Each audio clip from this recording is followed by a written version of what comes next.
Hello, all, and welcome back to a new episode of Movies and Us, a weekly gathering place filled with conversations about movies, stories, and connection. My name is Jennifer Hahn. And I'm Sarah Callan. And today we are going to be reviewing Blue Moon, and we are joined by two very special guests. They are quite the dynamic duo. We had them on to talk about a Jaws anniversary episode a couple months ago, but Tom and Dana Duncan are back. So, Tom and Dana, do you want to introduce yourselves? Well, I'm Tom. I think most people would probably remember me in this greater cinematography universe. I'm a very impressionable person. But yes, you can follow us at Greatest All-Time Movie. You can follow us at the Greatest Movie of All Time podcast. Although, don't search the that comes up with a different show. Not sure why we didn't get the. We should have like a lawsuit to reclaim the article there, but it's neither here nor there. And we also recently ran the Cinema Legacy poll as part of our greater offerings, which will be coming back again this year. But, Dad, anything to add? Well, by process of elimination, I'm Dana. So, yes, and I do happen to know a good lawyer if we decide to sue. Yeah, you might have one in your back pocket somewhere.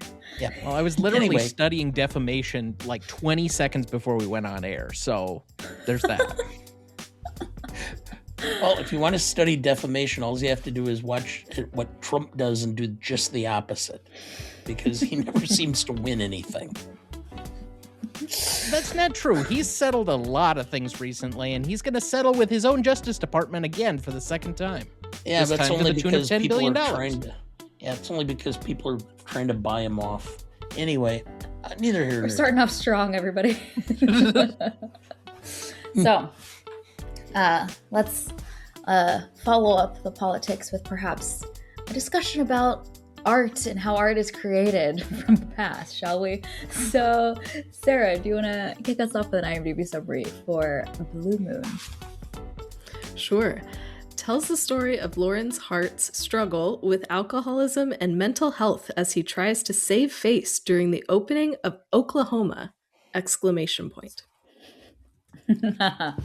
Where the wind goes whistling through the plains.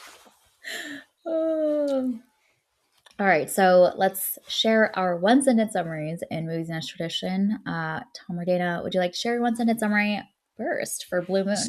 So first off, Dana helped pick this film. It's much more meaningful to him, so I will let him give his summary first, because mine feels like it's a little bit sarcastic, even though it's well-intentioned.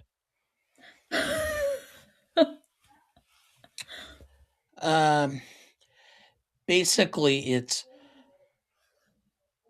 the night one period of modern music culture ends and another begins. Nice. Yeah. A change over and launching into a new era. Nice. Tom, your very not sarcastic one-sentence summary. A sad, lonely old man trying to convince anyone that he still matters. Oh, that's so good. I mean, you're not wrong. Yes. That took on my heartstrings. Company excluded, right?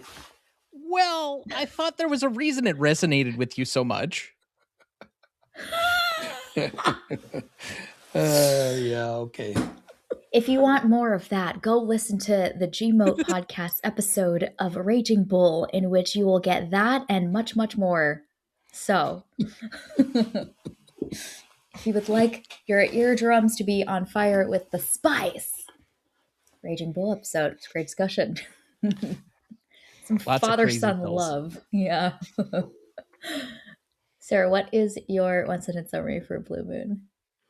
My summary is, some breakups are harder than others.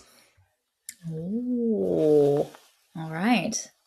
My one-sentence summary is, there's much to love about a manifesto about how art gets made. Very much in that way. Very nice. All right. So let's roundtable some of our thoughts, high-level thoughts about Blue Moon. We won't spoil the film quite yet. We'll include a spoiler alert later. But I'm curious, how did Blue Moon land and resonate with each of you? Tom or Dana, do you want to share first? Okay, I guess I'll lead off here. Go ahead. So we saw this in the theater when he came and visited me in Madison. What would that have been in October? And Yeah, something like that. Last part of October. I said, "You're the one visiting. I can go to anything whenever I'm here because the selection is usually pretty profound. We have a lot of different theaters." And as a result, I'm like, "Pick anything that you want. We'll go to it." He decided to pick this movie and what was the other one we saw? Begonia. Begonia. Thank you. So, I mean, it Oh. was two interesting selections, but frankly, I didn't know all that much about either film going in. I kind of wanted to just walk in clean anyway, especially since he chose them. I didn't need to know much about them to probably enjoy them. I didn't know Richard Linklater directed this until literally the credits came up. And then I'm like, oh, okay, that's why that makes sense. And to be quite honest, now watching this again a second time through and spending so much time with some of his other films this year, I finally got to the Before trilogy this past year. I got through another watching recently. I guess it was almost 2 years ago, Boyhood. I've been through Dazed and Confused a couple of times now. Is there a better director at emotional intimacy?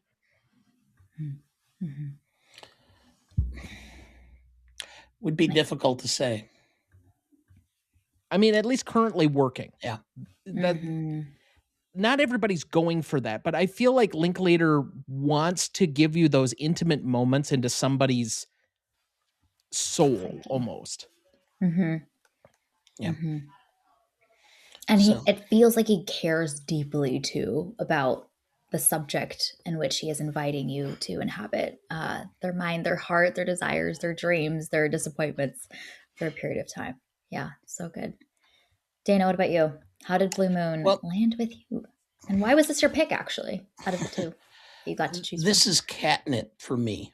I am a historian by trade, and I love nothing more than the history of film, of television, of old classic radio. I mean, I have all of Jack Benny's radio programs. I've downloaded them all. I have them stored away so I can listen to them wherever I want. So when I heard this was coming out and they're talking Richard Rodgers and Lawrence Hart, I'm like, oh, I've got to go see that. And it did not disappoint. Let me point out one thing, which is I've been reading up on what people have commented about.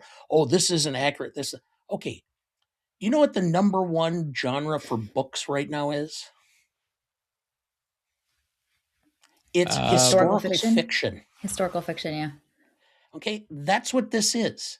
They took real characters, put their personalities, real facts together, and blended it to create a story. Okay, we have no problem with historical fiction. Why do you care if actually this happened or this happened, or you get to understand a little bit about the characters and how these people related to each other and the history behind them, and you glean some information. Okay, you just have to take it somewhat with a grain of salt. So just relax, people. I love Dana speaking to the keyboard warriors of the interwebs. This is great. I need more of that. Yeah, they need to be told. Do not try doing anything like this on like Reddit. Oh my god. So that all needs to be clipped out and just put into the ether. I'll love to see the views on that one next week. Yeah. Dana just being like, why do you guys do that? Yeah. So anyway, I guess the point being is I absolutely loved the film and did not regret having chosen it and seeing it, and just thought it was wonderful. And quite frankly, I think Ethan Hawke should win Best Actor, having seen pretty much. I think I've seen everyone in the category now. You've only seen parts of The Secret Agent yet, so you haven't gotten to the important part that has a lot of people fawning for Wagner Mora. But based on your watching of it and my watching of it, I don't think that's going to impress you over Ethan Hawke. Probably not, because I can't figure out what the hell's going on. But that's okay. Sometimes knowing what's going on is unimportant. Mm. Yeah. I like that. I'm going to use that in my day to day life as well. Just words of wisdom from Dale. Yeah. Excited to dive into some of those specific moments or details, Dana, that really worked for you, that were very much catnip for you. Sarah, curious your thoughts about Blue Moon. How did this land with you? Yeah, I also loved this. There's so much about this film that feels like very Sarah coded. Like, I love musicals. There's so many musical references in this. This is a film that feels like a play, and I love when films do that. I love the way that the script is structured, and it's kind of this like circular fashion of like revisiting these topics and these ideas over and over again. So there's so much about this that I had such a good time. I ate it up. It's such a kind of melancholy film while also being so creative and so about art. And those are things that I just adore. So there's so much about this that I really enjoyed. It was one, as soon as it was over, I wanted to like watch it all over again. Like, this was just, it totally worked for me. Well, we're going to be an echo chamber together, guys, today, because I also really, really loved Blue Moon. I love an incredibly like smartly written script, and I feel like the way that the dialogue leads and shines in this film is incredible. It's so sharp while also having so much meat. This film reminded me a lot of One Night in Miami. If any of you have seen that one.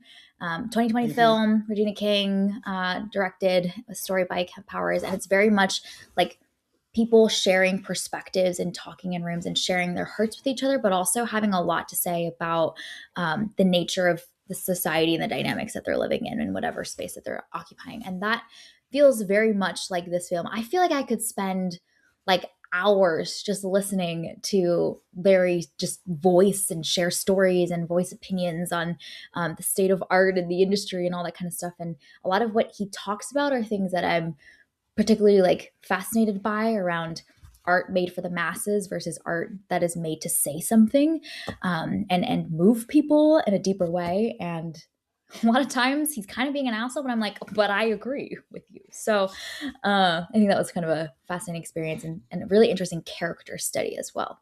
So overall, this really worked for me. And I just love that this film didn't feel the need to be more than what it was. It really knew itself and didn't try to have a ton of plot at the end in the last 20 minutes for no reason. Like, it just stays true to itself, which I really appreciate as well. It has a lot of elements from other Linklater movies, such as it's very contained. It's mostly him talking with like one person at a time. It's very rarely where he's in multitudes of conversation. It's usually a one-on-one type of situation. And thus it creates kind of that emotional intimacy that I was referencing earlier. But every time he kind of walks into a room, he's staring down one person or another that he needs to have some form of a conversation in. But then again, it's also this play with time that is evident a lot in his work. Either he's usually spanning decades, where sometimes it's reflected like Boyhood in a literal evolution of the actors over time, or it's these all in one night kind of situations that he'll occasionally return to. Dazed and Confused, all in one night. Anything from the Before trilogy is all in one day, night, afternoon, whatever. But it's these small conversations that he has with his characters engaging with each other. And you get that often throughout this film. I think it's littered with it. And instead of it being between maybe two people, it's him and six or seven different people, whether it's E.B. White or the bartender played by Bobby Cannavale, or it's him with Richard Rogers, any of these, and then finally the female character, it's him and his experiences relating to all these different people throughout the course of the film. And so it creates this backstop that I think is engaging, but doesn't necessarily have this like really distinct plot line. Like the plot line is kind of thin.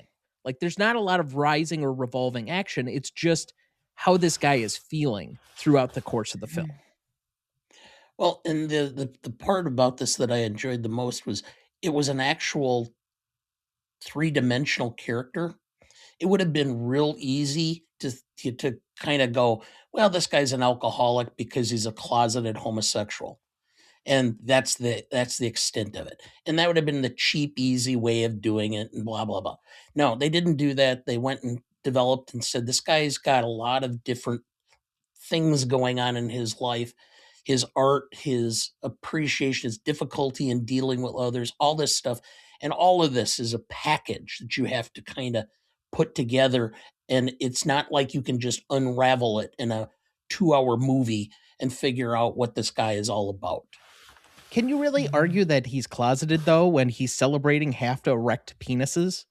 I mean, that was the part that really stuck out to me about this. In a supposedly homophobic era, they're like really open about some of that stuff. Now, maybe that is like rewriting history a little bit, but I was not expecting that commentary. Let's put it this way. Somebody had made a comment about a lot of his lyrics being not real closeted. So I went back through a few of his songs, and you can read some of the lyrics and you kind of understand, nah, he's really not that closeted. I mean, you'd have to be pretty naive to not understand some of the sexual innuendos that were going on in the lyrics. And it's fascinating to see the way that he speaks and his jokes are often already mixing those things, and the way that that bleeds into the lyrics and the things that he's creating, and it is coming from this person that sees and operates and thinks in these ways that he is consistent in those areas and what he's creating. I think it's fascinating to see the way that the plot, to your point, Tom, is actually just uncovering this person, and because he changes conversations with different people, we get to see his demeanors change. When is he being a little manipulative? When is he speaking honestly? When are there softer, more tender sides of him that feel safe to come out? And then when is he kind of peacocking because he's making a point, but it's with a different crowd? And I think that's interesting to see him in so many different contexts and learning all those dimensions. Like we're kind of like walking around this character throughout the film and seeing him from the front, from the side, from the back, and then getting a more holistic, three-dimensional perspective on who this person is, by all of the different people that he's surrounding himself with and conversations he finds himself in. I find it a little interesting that we kind of start off, for the most part, the film, not necessarily in the theater, but once he gets into the bar, talking about Mm-hmm. Casablanca and kind of the ripple between all of, I guess, what's a celebrated movie and then this one. Most of the story is spent inside a bar. He makes a self-sacrificial play for the female character in the end. And he starts off saying that Casablanca is really a gay love story because Rick ends up with Renault at the end of the film. But who does he end up being involved with at the end of the film? It's the bartender. Mm-hmm. Mm-hmm. Mm-hmm. So I think there are a That's lot good. of ringing things. And to the point that this is That's good. extremely well written, there are a lot of callbacks like that, or reusing Mm. some of the backstop of a Casablanca to kind of supplement this. But we knew when she was going to let him down, you knew the words before they were going to be said. I like you, but not in that way. And that was a flashback. So anytime somebody has those like callbacks from earlier in the movie that you immediately recalled and made an impression so that you can anticipate, but they still ring in you, I think it's great Mm. writing. Mm-hmm. It no longer feels cheap. It actually feels even more meaningful. You thought that Yeah. you would be prepared for it, but you're still emotionally like, oh, that stung, like stabbed to the heart. And Ethan Hawke does an incredible job emoting so much with his face and with his eyes in that scene. It is so heart wrenching. I'm going to include a spoiler alert as well. So if you haven't seen Blue Moon, go watch it, come back, listen to the rest of our conversation. So, uh, Dana, I'm curious some of the specific things for you that really worked for you that were extra delicious for you to get to experience, since you're excited about going to see this. Well, I loved his interplay with E.B. White in the bar Mm. because it allowed him to show the more literary aspects of his life. His ability to play, do word plays, how to kind of go to the edge on certain comments, and he needed an intellectual foil within the bar to play off of to show that he was um, well read, well versed, and intelligent. And so, who do you get? Probably one of the great wordsmiths of the early to mid 20th century. Um, and I mean, I if you've ever read The Essence of Style, which was he rewrote the book in 1959, and it was a treatise that I was recommended to and I had in college and read it. Tells you all the little nuances of when you should put a comma in, when you shouldn't, the difference between affect and effect, all of those.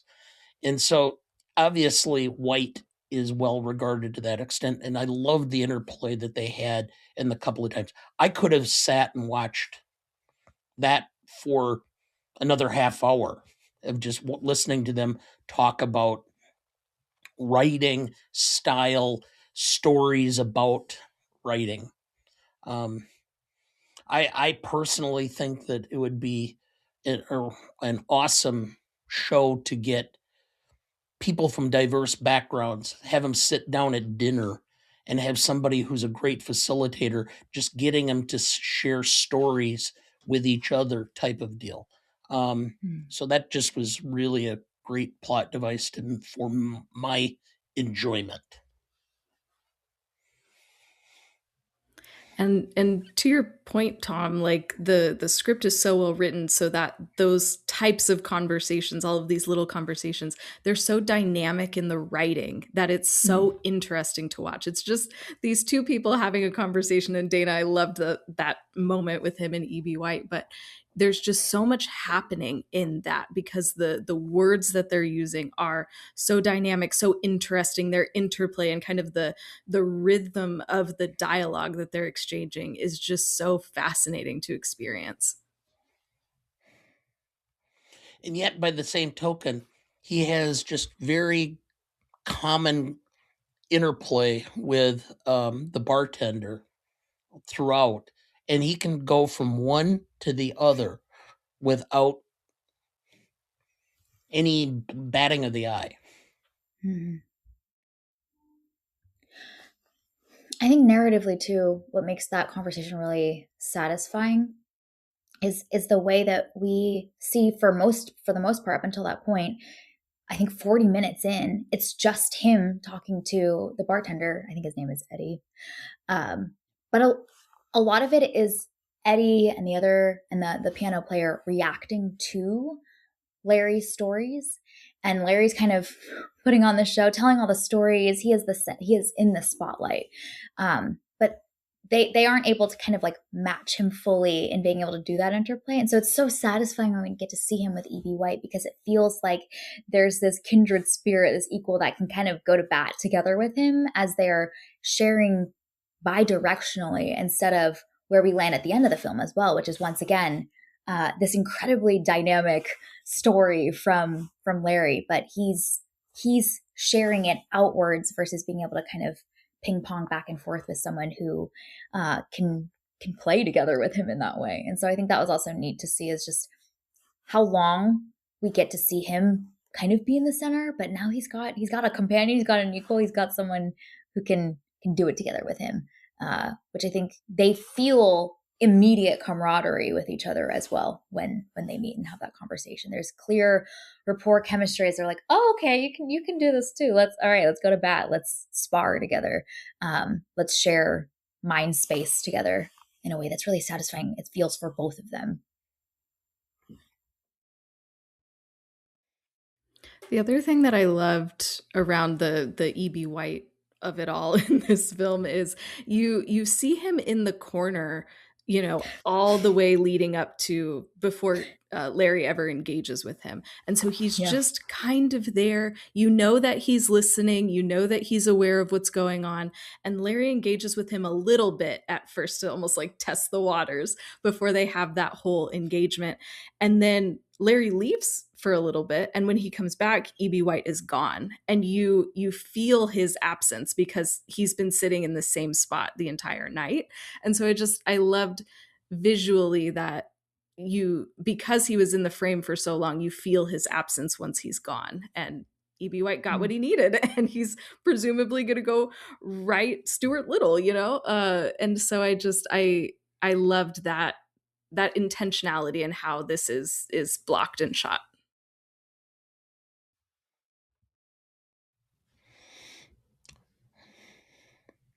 Um, Tom, you pointed out the one thing that I thought was an interesting device in the cinematography was the forced um, Perspective.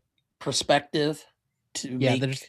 there's a 10-inch difference between Ethan Hawke and the actual Lawrence Hart. So to make him quote unquote gnome like, you had to do some impressive tricks, to say the least. Yeah, once you pointed that out, I spent quite a bit of time looking at it and figuring out what was going on. Yeah, lifts, having the other actors stand on on a platform with him in a cutout lane so that he was shorter, all kinds of stuff like that. Yeah. I mean, even him sitting at the bar, you never fully see everybody else except where they're like elevated slightly. And so it's only him. There's nobody sitting next to him at the bar, and then you do this pan around shot. But there's also a lot of the cinematography where it's only showing him from about the waist up. So you look at it, most of the shots, especially with conversations that he's having with like Rogers or whatnot, he's only ever shown from about the waist up. But then there's a lot of the conversations are also with him sitting down to try and help with some of that. So I thought it was just an interesting aspect to it because how do you make a shorter actor? And I guess I haven't really seen somebody go to that level of excuse me, effort since like The Hobbit or The Lord of the Rings. And honestly, I appreciate that the team put in that level of effort because it's jarring every time we go to a wide shot or we feel the perspective difference. There's a lot of shots where it's close up on him speaking, sharing yet another story, and he's so dynamic. His presence is larger than life. And so when we cut to like a shot of him at the bar and we see that his chin is like barely making the edge of the countertop, like it is that visual dissonance with the personality and the size of the conviction with which he shares his opinions and all that kind of stuff. It's a that dissonance is like fascinating as a viewer to reconcile and imagine him existing in this world and kind of feeling like this constant need to prove so much to so many people around him. Yeah, I think it's a fascinating choice because his like aura is so great and fills the entire room. So what other little nuggets kind of like tickled both of you? I mean, we've talked pretty much ad nauseum already, but what stuck out for both of you?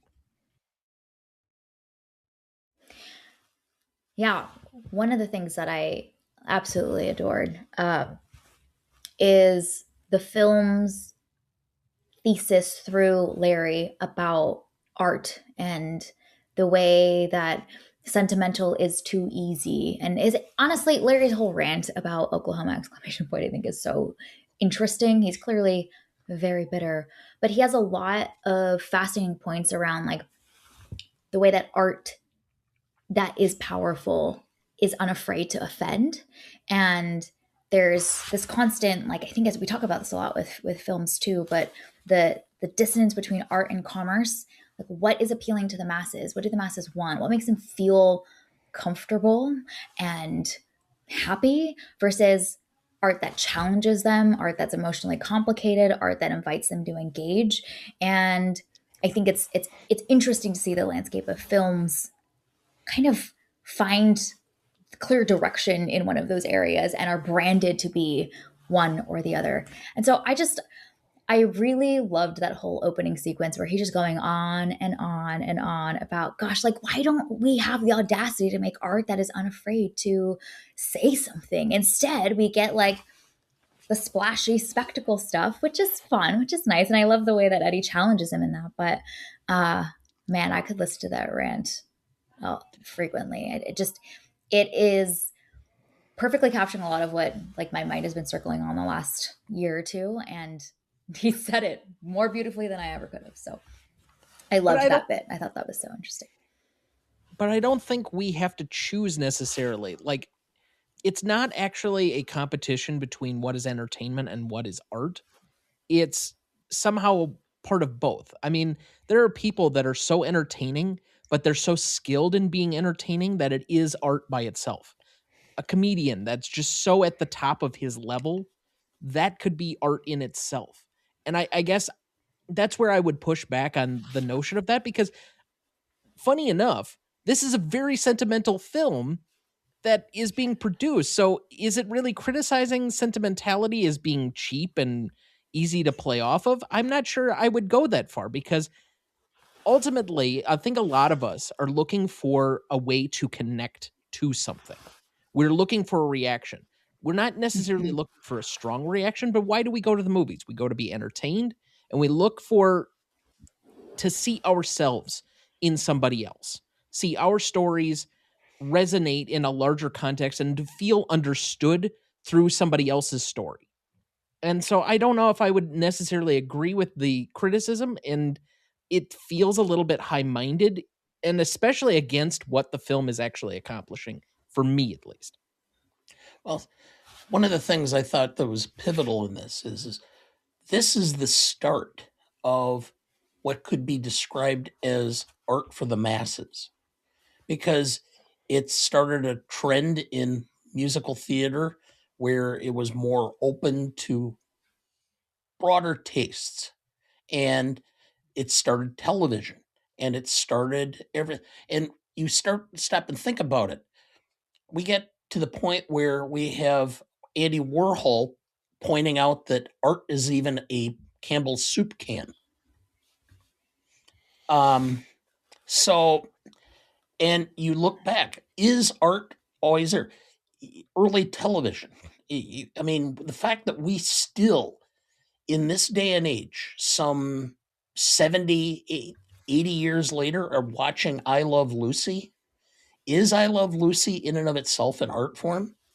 Because yes, it's comedy, but I think there was a certain element that it was so good at what it did, it became an artistic vehicle that was mass produced or mass consumed. And so I think that's where this is. It's the difference. What good ultimately, and I think this is the argument between Rogers and Hart on the stairs, is what Yeah. good is art if no one goes to see it, or no one Mm-hmm. uses it, or no one looks at it? And so can you get art that has broad appeal, that still says something and has some impact? And I think that's the conflict that ultimately is determined on the stairwell.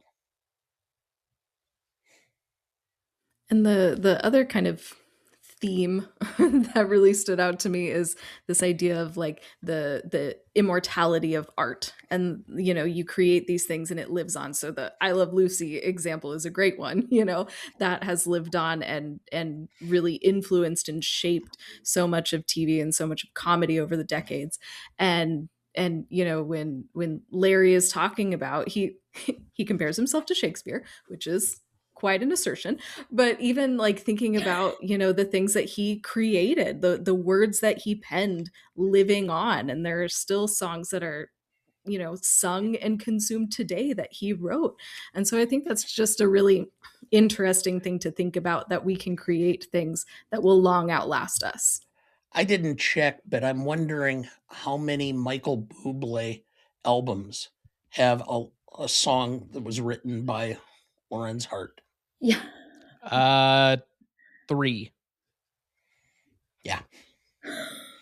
Sorry, you name the one artist where I know like their full I was gonna discography. say, Yeah. how did you know that off the top of your head? You must be a fan. Yeah, I'm a deep Buble fan. I've been in an argument with Andrew Corns for about 2 or 3 years because he keeps telling me that that is not the preeminent Christmas album, that it's Harry Connick Jr., which is just asinine. But Yeah. then again, you never imagine yourself singing Surrey with the Fringe on Top in front of Ira.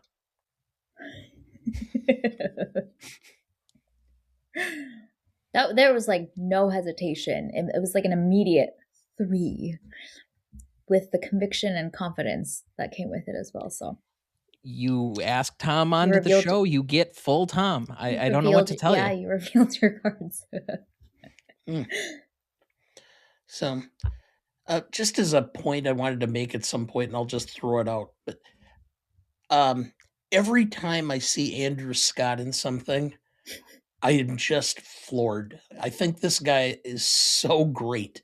Um, I am waiting for him to get a part where he can use all of his acting abilities. It's called I Hot mean, Priest. yeah. Well, and when he was on Sherlock, um, and and I've actually seen him do Hamlet. He's phenomenal. Ooh. Um, Let's put that to the test. I really want to see if you really think that every time you see Andrew Scott, it is celebratory. Let's put that to the test and say all of us strangers, you and I do like a live watch of that together. I think that would really challenge you. Not that he would be bad in it, but I think from what I've been told of the film, and I have not personally seen it, Oh. it's got so much of an aesthetic and a vibes quality, and it's very abstract, which you have trouble with. So I would really challenge you. Well, he's no, I, admitted that he's oh yeah, difficult with some abstract concepts. He likes much more of the grounded, the historical, the referential Mm. stuff where it's grounded than he does anything that has to do with like high concept stuff. yeah. Years ago, I took a personality or a mental test or whatever, and most people are left brain or right brain dominated.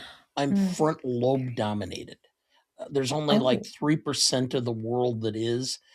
I think everything in concrete. So e- even Ah. art and all things is concrete. It has to make logical sense to me. Otherwise, I don't enjoy it. I Which cannot You're one of think those. abstractly.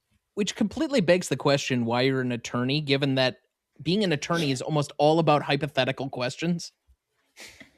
Yes, but But it's they're all grounded logic. hypothetical questions. It's So logic. therefore, it's logic. There's logic involved. Okay. So If I you say so. struggled so bad at political theory. I could not Oh, I understand why love anybody would bother with it.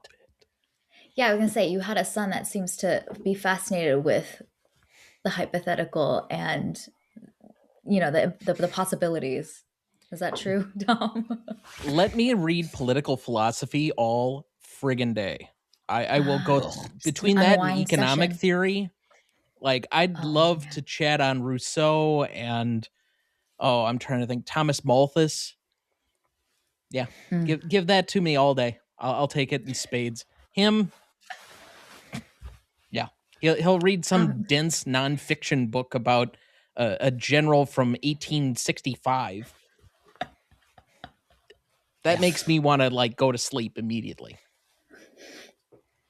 you two like suntanning on the beach somewhere, just like one with a history book, one with political theory is quite the sight. And everyone else is like Emily Henry beach reads. If Yeah. people haven't figured Colleen out Hoover. the true dynamic between him and I am Felix Unger and he is Oscar Madison.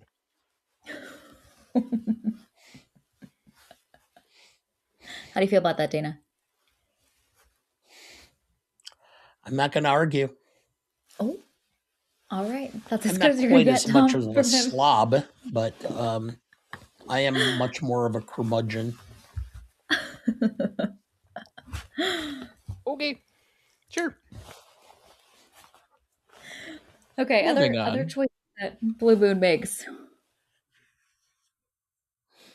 I just very quickly would like to circle back to Andrew Scott for just a hot second Okay, please because he do. is Bring us back. fantastic in this film, and he is so good at, like, obviously those moments when he shares the screen with Ethan Hawke. It's absolutely electric, these two, because they're just like acting their hearts out, going toe to toe with one another, and I mean I could watch that all day long. So I'm a little upset that he didn't isn't getting like more of his flowers, more attention for this role, because I think it's absolutely deserved. But yeah, he gives a tremendous performance in this. And his performance is so clearly a distraught or a conflicted Richard Rogers, which is, Yeah. I owe this guy a lot, but I also understand that his drinking is now, slowing me down. And I want to be, respectful and appreciative of everything we have accomplished so far. But by the same token, I'm not going to continue to baby this situation and allow him to stop me from hitting my creative peak. Since we're talking about supporting characters as well, how often have we noticed that a child of acting, specifically as has been put before nepo babies, exceed their parents in acting? Because I would argue Margaret Qualley is much superior to her mother in ability to act. Yeah, I never thought much of Andy McDowell. Andy McDowell as an actress. I mean, she was okay, but not like, you know, not She had one top tier. lane. I think Margaret Qualley has, and I keep saying that. That's a tongue slip there. Qualley, not quality, has a much broader range, which I think has Mhm. been evident over the last couple of years as she's kind of, let's say, blossomed to what we currently understand her to be. I think she gets an Academy Award within the next decade. Mm. Boy, Mhm. it's so hard to predict that stuff because you have to have the right vehicle. Like, it's not the person where, like, you could have called that for Amy Adams about 10 years ago because kept being nominated like every single year, and she just never got to that point. Whereas similarly, and it seemed like they were both in the same lane, Jessica Chastain also got nominated over and over and over and over again, but she finally climbed up the hill and kind of got that, well, I guess it's finally her turn year. The advantage she has over other actresses is she grew up in the business, and Mm. she's going to have much more knack savvy for selecting scripts that are going to be better for her talents and her abilities. I mean, the worst thing that it can happen to an actor or actress is to choose a bad script, because it can be a career staller, if not killer. I'm not sure that's necessarily true. And be it from me to quote a show that's been incredibly problematic, but like the first part of Entourage talks about, it's not picking a bad movie, it's passing on a hit that could have Mm. been the next thing. So you have to try a lot of things. And right now, she's been in a lot of stuff. I think by way of who she's married to, she also gets a few more opportunities because people want to kiss the ring for Jack Antonoff right now. So that helps a little bit too.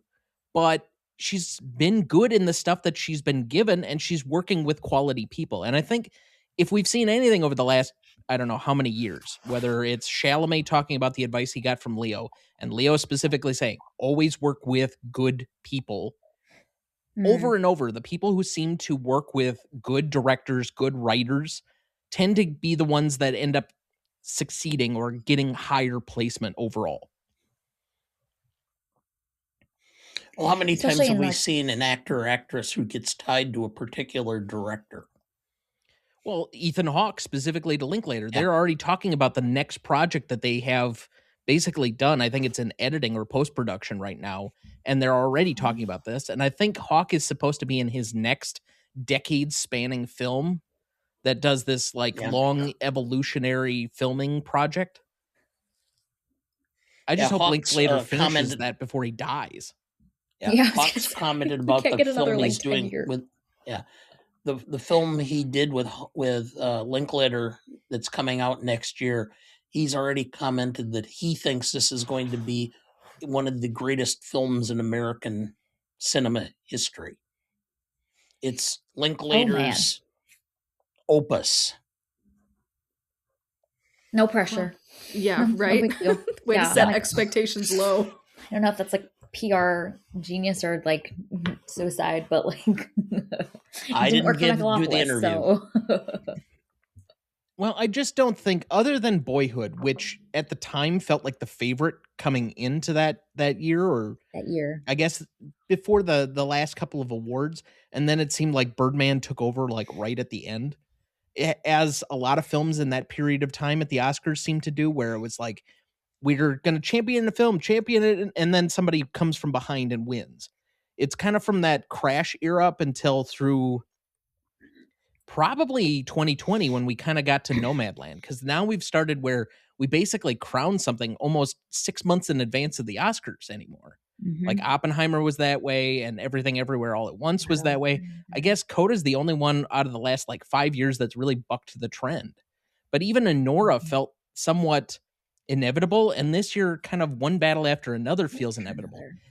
But Linklater, for as prolific as he's been, and as many good things, and I think he's well liked within the industry, he just has never been an awards darling kind of filmmaker. And I think it's because a lot of his stuff is very, I don't want to say it's not highbrow, because I think what he's doing is artistry, but it's made for an understanding of a common person. Like his movies aren't inaccessible in the way that some other people operate on a different plane. There are some movies by like Paul Thomas Anderson that I just find completely inaccessible to me. They're just a little too high-minded or removed. I've never really felt that with a Linklater movie. Mm. Mm. Which, to the point that Larry makes in the film, which is like that gradient and figuring out where the art that is being created exists within that gradient is part of the process of making art and knowing and how to curate and how to design what is being created for the expectations that come around it too. And I think like a lot of the studios inevitably have to think about that based on the films that they back, they campaign, things that are going to be awards darling, the things that are going to make them money. Like, as much as it's easy for us to say that all art is art in some form, that it serves a purpose, it is different flavors of things that are accessible to different folks. I think there is an inevitability of like, is this accessible to a large amount of people versus is this something that will be absolutely adored by perhaps just a niche, smaller amount of folks, and who will show up for it, and figuring out the marketing behind that, how to brand something, how to package something, I think is unfortunately or fortunately part of like the process of getting art made, but from the business side. So yeah, and he seems to be unable to be like put into those boxes. We don't need it, I think, and I don't know. I think that is part of like what Blue Moon is maybe not necessarily like having a strong stance on, but I think it is inviting us to consider that the grading exists and that it is inevitable and that art will fall into or is branded to fall into different buckets and categories along that spectrum. Well, and part of the problem is that art relates at different times for different people, Reasons. different Yep. ways. Okay. Yep. You can go into any store that sells calendars in a given time, and you'll see Renoir and Monet and Manet and all. They Yeah. couldn't sell their paintings when they were making them. back in the late 19th century. So it didn't speak to the people at that time. Now it does. I think that we're potentially going to be right now we're in a situation where we have we're alone in a crowd mentality Mm. that's going on in the world, where we would rather communicate with people by text and social media than to have a conversation across a table. I think at some point in time, people are going to get turned off by that and start reaching back out. And there's going to be a desire to embrace art that is more relational. Mm. And that's why I think with Linklater, he has that quality about his films that is much more relational. It's Yeah. about the conversation. It's about the relationship you have with the person you're meeting and talking to. And it may be that in another few years, some of his works are going to be rising in popularity. They're going to hit a niche, or he's going to release a film that's going to strike a chord. Mm. All right, you've convinced me, Dad. I think we should go see the most artistic film of the year next weekend and go see Melania together so that we can be social and talk about it afterward. I heard they're paying you to go. Even better. Yeah, cover my popcorn and my ticket. Just kidding. I would not. No, no, thank you. Yeah. I would love to hear you two have a spirited discussion. My guess is And if it's on the connect theater, that there isn't going to be hardly relationally anybody in there. We could bond. do like mystery science theater 3000 where we could just make nasty comments about it through the entire film because there's going to be nobody there listening. That's probably true. Man. Although, Yeah. if we watch it in your neck of the woods, I mean, I can Yeah, imagine well, there's I some know. deep red people that might go to that. But Oh, yeah. the Yeah. question We might is need to whether keep it's those their third comments. or their fourth time seeing it. Well, Yikes. if we try to go, like after set or 8 o'clock, they probably won't be there anymore because they all Yeah, go to Well, bed. that's too long after dinner. Yeah. 3:30, 4 o'clock Tom's dinner preparing. Tom's doing at his the bedtime at routine the in which at he. the at the Pizza Ranch buffet. Oh, all right. Okay. Any last thoughts about Blue Moon before we wrap? I don't have an elegant way to bring this back the way that Sarah did earlier, so I'm gonna just pose the question. Any last shout outs, moments, choices that Blue Moon makes as a film that you wanted to give the spotlight I to? Along with one other film that you'll be discussing very, very soon, I would have put this in the Best Picture list for nominations over a couple of other ones. If you want me to give Oh, yes. absolute specifics, I can, but this and It Was Just an Accident should have been nominated over some other stuff, which I find disappointing to say the least. Mm-hmm. Yeah. Yep. Plus one agreed Yep. on that. Strong agree. Yeah. So I went, I think it was like 10 minutes to the film, and I just thought to myself, like, gosh, I wish we had more films like this. There's like, it satiated a part of my movie going self that I'm like, I've missed this. Like it was so satisfying to see a movie that's taking this, that's designed in this way, rich in dialogue, rich in ideas, and scoped, incredibly scoped. Tom, I like the phrase you use. Like, there's emotional intimacy. That's invitation to get to know this person deeply. That is fascinating, complex, and worthy to be explored in all of his ideas. And I think we need more movies like this. So this was satisfying to watch. Yeah, we had a lot of big budget stuff that ended up kind of doing well. Your One Battles After Another, your Sinners, Plot-driven. F1, Frankenstein to a degree, I suppose. But then you also had your very sentimental stuff. And so Hamnet, sentimental value, quite literally, I guess, in the title Yeah. in there. Train Dreams is kind of like that. Blue Moon. I love that film. So it's kind of one of those years of two halves of the same whole, but in there, what did we celebrate and what didn't we? I don't know. This will be an interesting year 5-10 years from now to revisit, I guess. Mm-hmm. I was overall a little bit disappointed, but I still enjoyed some of the films, even though there's not one that I would really say of the 10 that did get nominated that is like chief among my list right now. Mm-hmm. Mm-hmm. Yeah. It's a fascinating year. I'm just glad Ethan Hawke got that nom because he is incredible in this film. There's a emotional complexity that he's able to hold on screen all at the same time. There's that I think is it's difficult to do, and it's so special when actors are able to communicate like 10,000 emotions in one moment with their eyes, their face, their stature, how they hold themselves. It's quite incredible, and there's so many like long, slow, quiet shots like that of him in this that I think is chef's kiss. So good. One point I would like to make is Yes. Bobby Cannavale. Cannavale was really good in this too.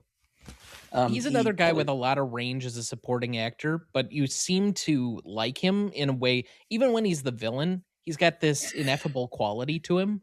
But he kind of either is playing like a really heavy guy, and I don't mean like more metaphorical as opposed to physical, because he's always seemingly ripped, or he's playing the light kind of like guy from Jersey that likes to hang out with you and make barbs all the time. And that's kind of what he was here. I don't know if it was a huge stretch, but he's the likable guy that you can insert as a supporting character here, and it's going to work. Mm-hmm. He's the kind of guy that I would love to go and just have a couple of beers with. Yeah. Mm-hmm. Yep, which is kind of the point of the character. So mission accomplished. Yeah, you want to have beers with a bartender. And Larry does. He takes a shot with him, so having a great time. I want to hire him into my shout bar. out that my shout out that I want to give is they included a nod to Sondheim in this. The little Steven who they introduce is Sondheim, and that just warmed my whole heart. So shout out to that. I guess in real life, Sondheim despised Lorenz Hart. Just absolutely just ripped all over his work. Thought it was cheap and meat. I mean, I was reading an article about how much he just would rail against it. So, yeah. He started that young, apparently, the lore of this film.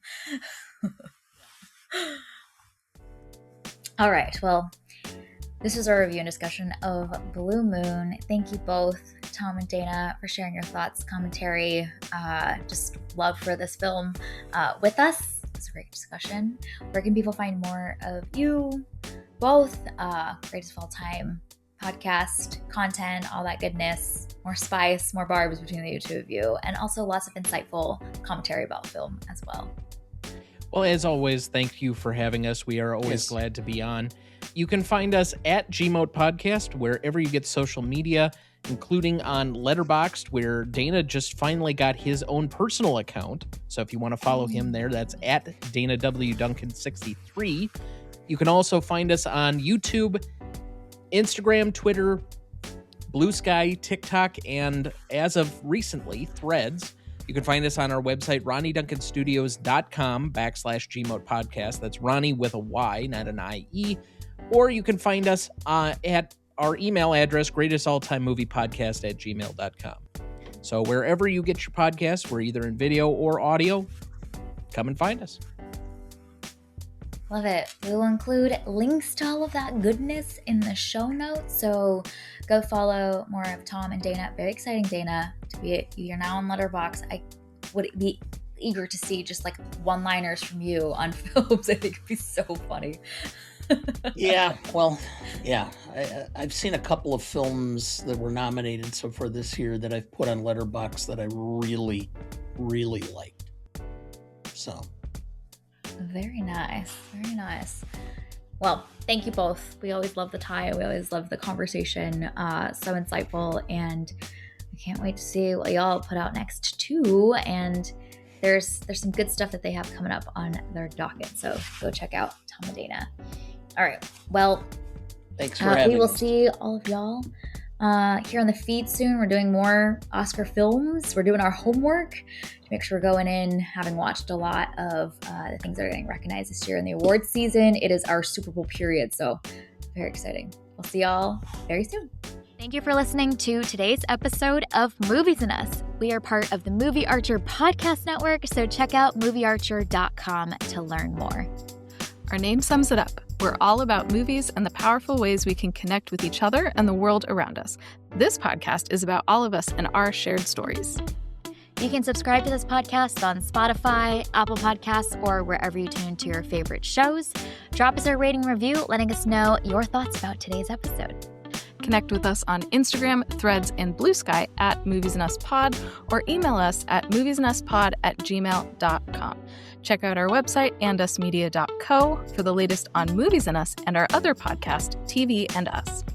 We hope you have an amazing week, and we can't wait to see y'all very soon.